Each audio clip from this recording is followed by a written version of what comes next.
Hi everybody, this video is both for the parents and guardians of my class and my own students. We're going to do a real quick rundown through the syllabus.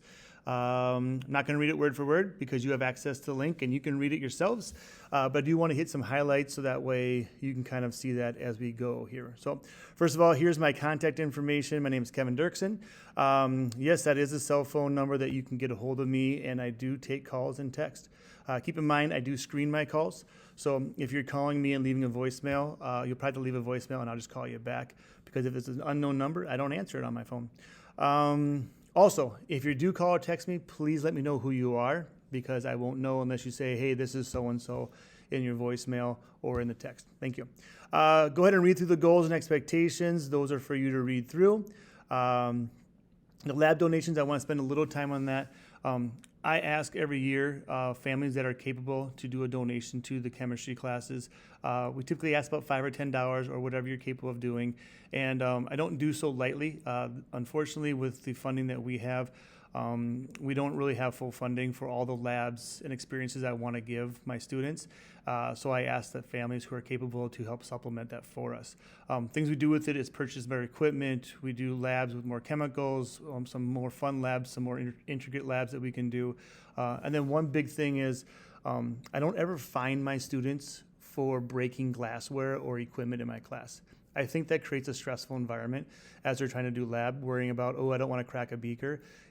Breaking things in lab is part of doing the labs. It just happens to people. So by doing this donation system, I've been able to avoid ever fining my students. Instead, we can have a stress-free lab and focus on the learning. So that's one big thing of that as we go through that. So please, if you're capable, it runs through our My Payments Plus, which is our new payment system, which was our fee pay back in the day.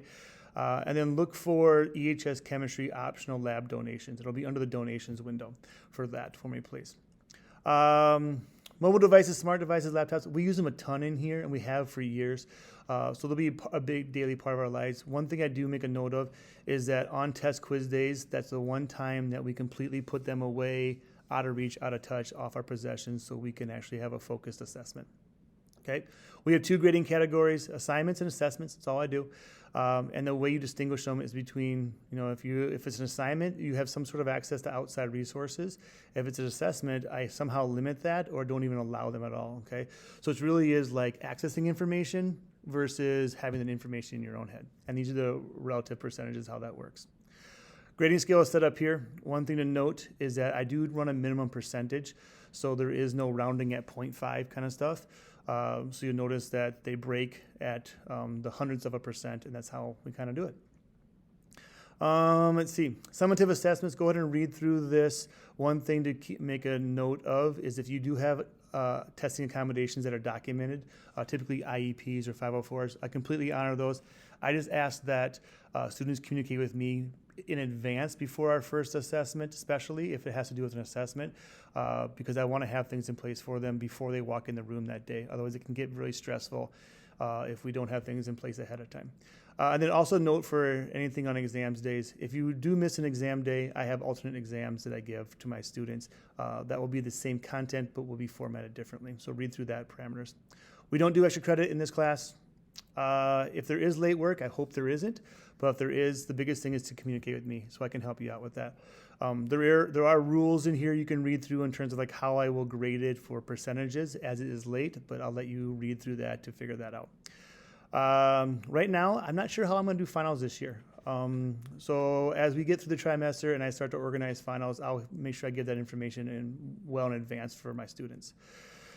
And this next little section is about how do we handle excused absences, like you don't know it's coming, okay, you got sick, something like that, versus if you know it's coming ahead of time. So a lot of this has to do with, there's just some basic parameters I'd like you to follow as we go through absences. And again, communication, as always, is key with this stuff. So the more you communicate with me, the better I can navigate your world and help you with that.